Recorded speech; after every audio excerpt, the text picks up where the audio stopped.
This is a bushingfix.com installation video for the IM2 kit.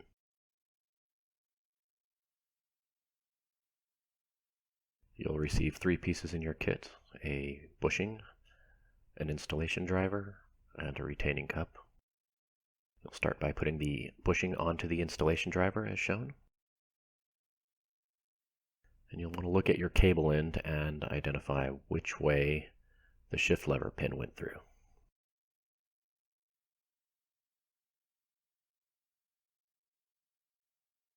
And you'll want to place the bushing and installer in the same direction. Place the retaining cup over the pin on the driver.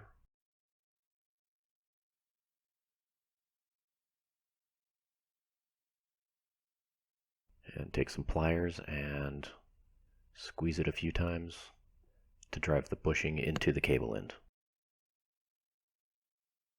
Now, depending on the thickness of your cable, the pin on the installation driver may protrude through the cup, so if that happens, you may need to move the pliers out of the way as you squeeze it into place. Remove the cup and the installation driver. Check the installation, that it's all the way in place. And put your cable and your new bushing back on the shift lever.